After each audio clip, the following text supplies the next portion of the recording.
Alors, bonjour tout le monde. Est-ce que vous voyez mon écran? Oui, on voit très bien. Parfait. Donc, Jean-Philippe Saint-Laurent, je m'occupe du développement de la firme Innoprod, filiale nord-américaine. Je suis en compagnie de Thomas Essa, qui est un de nos spécialistes au niveau simulation de flux et modélisation. Donc, on va débuter tout de suite. Innoprod est une firme d'ingénierie. On est spécialisé au niveau de performance industrielle et on a vraiment un savoir-faire unique là, au niveau de modélisation, simulation de flux et jumeaux numériques. Alors, c'est plus de 14 ans d'expérience au service de la performance industrielle. On s'occupe, oui, des petites entreprises, mais vraiment en allant là, jusqu'à des grosses multinationales. Et vous voyez ici, là, à votre gauche, secteur d'activité dans lesquels on est impliqué. Donc, un peu partout. Aérospatial, c'est drôle parce que Samuel parlait de Safran. Donc, on travaille beaucoup, effectivement, nous aussi avec Safran. Industrie du pneu avec Michelin, dans l'énergie, dans le transport médicale et pharmaceutique, tout ce qui est également industrie manufacturière. On est dans le bâtiment et dans le génie civil, puis également, oui, bien entendu, au niveau de l'agroalimentaire. Vous voyez un petit peu ici, bon, on est présent, oui, au Canada, on a un bureau ici à Montréal, on a un bureau également à Granby, mais on est bien présent en Europe. Notre bureau chef est en France, à Clermont-Ferrand. On a également un autre bureau à Lyon et également en Suisse, à Lausanne. Et l'Iran, ben, vous voyez un petit peu, là, c'est là qu'actuellement, on a des projets. Donc, on a beaucoup de projets, effectivement, en Europe, puisqu'on est établi là-bas depuis plusieurs années. Projet en Chine avec Michelin, projet au Brésil avec Michelin également, mais au Canada, Mexique et également aux États-Unis. Vous voyez ici un petit peu les défis auxquels font face les industriels qu'on accompagne. Tout ce qui est nouveaux sites d'organisation industrielle, donc construction de nouvelles usines. Tout ce qui est investissement également. Donc, je vous dirais que les industriels ont beaucoup de difficultés à bien évaluer tout ce qui est concept de retour sur investissement. Performance, un peu comme le disait tantôt Samuel, ben, on entend beaucoup parler en ce moment de tout ce qui est productivité avec les droits de douane qui sont imposés par les États-Unis. Outils de pilotage également, s'assurer qu'on a une bonne connaissance à l'interne des différents outils, machines qu'on utilise et tout ce qui est facteur humain, donc tout ce qui est formation, tout ce qui est également espace, ergonomie au niveau des stations de travail. Donc, on accompagne beaucoup là, les industriels dans ces différents défis industriels-là.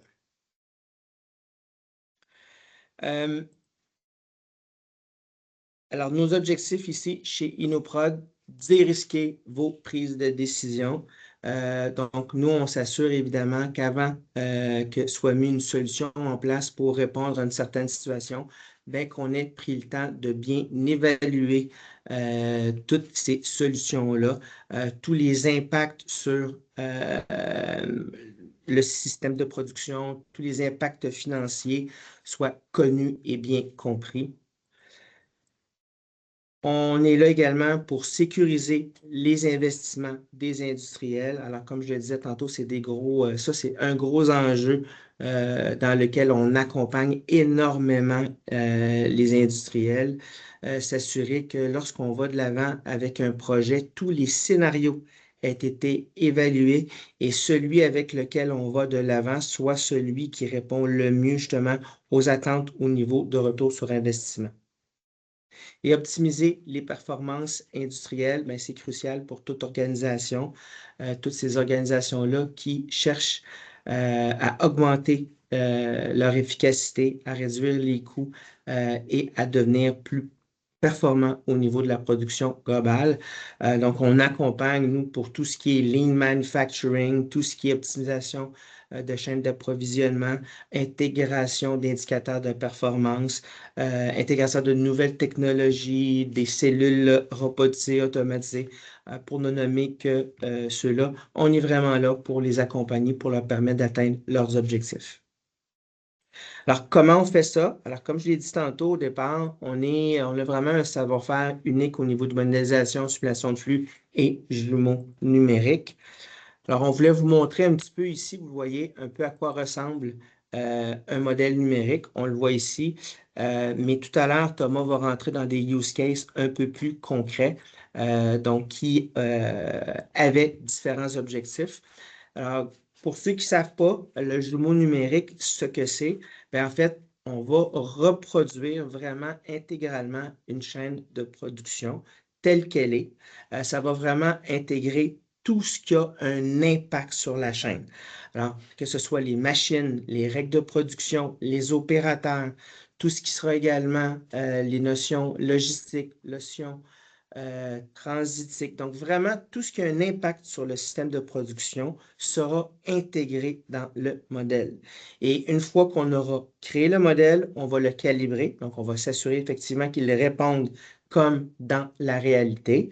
Et une fois que ça c'est confirmé, on va pouvoir commencer à utiliser ce modèle numérique-là pour optimiser le système qu'on cherche à optimiser. Donc, dans notre cas, évidemment, on est au niveau industriel, c'est des chaînes de production qu'on cherche à optimiser. Et vous le voyez ici dans la colonne de droite, donc intégrer la variabilité dans les analyses. Quand on va créer le modèle, on va vraiment être capable d'avoir tous ces aléas de production, tout ce qui est opération manuelle automatisée. Quand on parle d'aléas de production, les machines, elles vont briser à toutes les certaines heures. Donc ça, on va pouvoir intégrer ça effectivement au niveau du modèle numérique. Opération manuelle automatisée, bien entendu qu'un humain ne performe pas toujours de la même manière. Ce genre de données-là sera pris en compte dans le modèle numérique. Intégrer, identifier les modèles, les contraintes des ressources. Ça aussi, c'est pris en compte. Quand on parle de machine, on va faire ici allusion à tout ce qui est maintenance. Outillage, il y a des outils qui vont être utilisables sur certaines stations de travail alors qu'ils ne le seront pas sur d'autres. Les opérateurs, on peut intégrer par exemple les calendriers de vacances, calendriers d'ouverture également. Tout ça va être pris en compte dans le modèle numérique. Créer, exploiter un modèle dynamique. Donc, pour mieux visualiser, je vous dirais que le modèle numérique, ça donne une très, très bonne vision macro de ce qui se passe dans son ensemble. Et ça, on le voit souvent, la direction pense que sur le plancher, ça s'effectue d'une certaine façon, alors que ce n'est pas réellement le cas. Donc, un modèle numérique va vous donner effectivement souvent un autre son de cloche. Analyser les systèmes complexes et diversifiés, donc multitude de processus. Ça, oui, un modèle numérique va tenir compte de ça.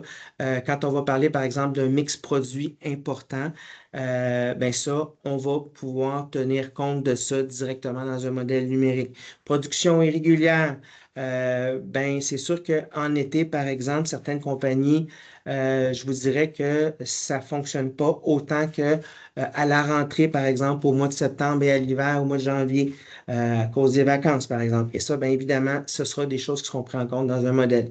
Et faciliter l'accompagnement au changement. Et quand on va simuler différents scénarios à partir du modèle, tous les résultats qu'on va obtenir seront quantifiés. Donc, on aura évidemment des indicateurs de performance avec lesquels on va pouvoir comparer les différents scénarios pour s'assurer que celui qui sera mis de l'avant sera le plus intéressant. Alors, on va tomber au use case, au cas d'usage et cas client. Je vais céder la parole à Thomas. Oui. Bonjour à tous. Donc, pour ici différents cas clients qu'on va vous présenter, on a souhaité dans un premier temps vous présenter un cas client dans l'agroalimentaire. Donc, comme Jean-Philippe a pu l'évoquer, on est présent dans différents secteurs, mais le secteur de l'agroalimentaire est un secteur dans lequel on a répondu à plusieurs problématiques récurrentes. Pour ce cas précis, il s'agissait d'une réorganisation du process pour un nouvel atelier de fabrication de fromage. Donc, pour recontextualiser la situation, on souhaitait valider la future manière de produire en modifiant l'ordre des moyens de fabrication pour ce que le client appelait une différenciation retardée. Donc, essayer d'éloigner au maximum dans la ligne de production le moment où on allait différencier les produits afin de pouvoir gagner en flexibilité et en capacité d'adaptation sur les différents points problématiques qu'on pourrait rencontrer lors d'une semaine de production. On voulait également définir les règles de production pour optimiser l'utilisation des moyens en s'assurant que la production annuelle allait être respectée et que les normes et règles d'hygiène seraient également respectées pour les futures recettes. Et enfin, dimensionner les équipements, que ce soit en nombre et en capacité, pour valider que la nouvelle ligne sera capable de répondre aux besoins futurs. Donc, pour cette étude-là, à l'intérieur de notre projet, on va retrouver un modèle ASIS qui représente le fonctionnement actuel de la ligne de production, avec différents éléments qui composent cette ligne, des séparatrices, des mélangeurs, des silos, ainsi de suite. Et par la suite, on va retrouver le modèle to be, donc la future organisation de la ligne qu'on souhaitait valider, identifier et dimensionner au travers de cet outil de simulation et de modélisation. Donc, les gains et bénéfices pour notre client, ça a été une validation du nouveau schéma industriel, une confirmation que les objectifs de production pouvaient être atteints en effectuant cette modification de process, une réduction du nombre d'équipements, puisqu'on a pu diminuer le nombre de silos nécessaires pour le stockage de nos produits, en considérant les commandes prévisionnelles sur les années à venir. Et enfin, on a pu dimensionner en volume les silos et également les quantités de pompes et de tuyauterie dont on allait avoir besoin pour notre nouvelle ligne de process. Et donc, pour vous synthétiser ce cas client-là, le projet a été réalisé dans un délai de 3 mois environ et le coût représentait environ 50 000 $ pour cette étude complète, depuis le modèle d'ASIS jusqu'à la validation du modèle to be, donc la nouvelle réorganisation du process. Vous pouvez retrouver également sur votre gauche les différences entre le process ASIS et le process to be, et également la partie analyse. Donc, on voit qu'on a la possibilité avec notre logiciel et notre savoir-faire de faire des analyses dans d'autres logiciels tels que Power BI pour pouvoir faire du comparatif entre scénarios et valider le scénario optimal quant aux indicateurs qu'on souhaite observer. On va vous présenter également le deuxième cas client. Donc ici, on est sur la gestion d'un entrepôt. Aucune ligne de production ni de fabrication dans ce cas-là. Le contexte ici, c'est un entrepôt de fromage, de produits fromagers. Donc, on avait 500 références différentes. La croissance de l'entreprise a amené notre client à devoir déménager dans des nouveaux locaux qui allaient être 4 fois plus grands. Et donc, la problématique ici, c'est de déterminer l'aménagement optimal du nouvel entrepôt et valider qu'on était capable de stocker en quantité tous les produits dont on allait avoir besoin sur les années à venir. Il était également question d'améliorer le confort du travail des opérateurs en limitant le déplacement de nos opérateurs, les quantités de produits à déplacer et également la charge quotidienne que cela représentait pour nos différents opérateurs. Donc, à l'intérieur de ce projet, on va retrouver différents scénarios d'optimisation en intégrant des nouvelles règles de picking et de génération de commandes, des nouveaux plans d'affectation pour les produits à l'intérieur de nos racks de stockage, en fonction du poids et de la fréquence des commandes à venir, et enfin, des intégrations de solutions de convoyage pour valider quel gain on pouvait obtenir en automatisant certaines parties du processus de nos opérateurs et pour diminuer la valeur non ajoutée que pouvaient représenter ces déplacements-là. Donc, les gains et bénéfices clients qu'on a pu obtenir, ça a été une proposition de différents scénarios qui amélioraient le lead time de la préparation de commandes et les distances parcourues par nos opérateurs, et également une comparaison de scénarios d'optimisation en intégrant les avantages et inconvénients que représentait chacun des scénarios et les investissements financiers nécessaires pour mettre en place ces solutions-là. Pour ce cas précis, donc le délai de réalisation de l'étude représentait environ 6 semaines depuis la prise en compte du besoin client jusqu'à la réalisation finale, analyse comprise, et le coût global du projet était de 22 500 $, pour vous donner un ordre d'idée de ce que ça peut représenter, ce type d'étude pour un client. Je pense que très rapidement, on a le temps pour un petit dernier rapide. Oui, juste ici pour vous présenter notre type d'étude qu'on peut mener. Donc, on peut ici dimensionner une flotte de caristes. Donc, ici, on était vraiment pour un industriel dans le domaine de la pneumatique. Le contexte est de dimensionner une flotte de caristes en intégrant 2 nouvelles lignes de production. Pour cela, on a intégré les 2 nouvelles lignes de production. On a assigné les caristes par famille de produits pour représenter le fonctionnement actuel de l'usine. Et on a modélisé tous les mouvements des caristes dont on allait avoir besoin en intégrant ces 2 nouvelles lignes de production, donc les déplacements de produits, les déplacements de conteneurs vides, tout ce qui allait être arrêt aux intersections, toutes les règles de sécurité qu'on allait devoir respecter entre les différents caristes sur les différentes routes dans notre usine sont ici modélisées et intégrées dans le modèle. Les gains et bénéfices clients, ça a été une validation qu'on est capable de livrer 100% de nos produits à temps, même en intégrant ces 2 nouvelles lignes de production, et également de valider les normes de sécurité qui sont très spécifiques à notre client aux différents points d'intersection et points critiques de notre usine. Et donc pour ce projet-là, le délai de réalisation, ça a été un projet qui s'est fait sur 9 semaines et qui a représenté un coût de 40 000 $ pour le client final. Je pense que ça va combler notre présentation, mais on tenait à vous montrer un petit peu différents types de projets. Donc, on sait que dans l'agro, il y a quand même beaucoup de questions d'entreposage. Donc, on tenait à vous montrer ce dernier cas d'usage. Donc, vraiment dimensionner une flotte d'AGV. Donc, le nombre d'AGV nécessaires ou le nombre de caristes nécessaires pour qu'on soit capable de répondre à vraiment une production optimale. Alors, merci à tout le monde. Et comme le disait Samuel tantôt, les coordonnées seront remis là, à la suite de l'événement.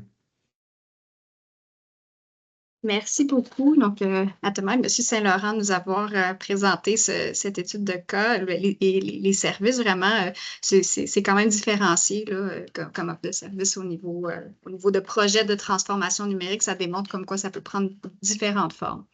Alors, je vous remercie beaucoup nos 3 panélistes d'avoir présenté l'offre de service de DataX, Turvine et bien sûr de InnoProd. En rappel, donc effectivement, l'enregistrement de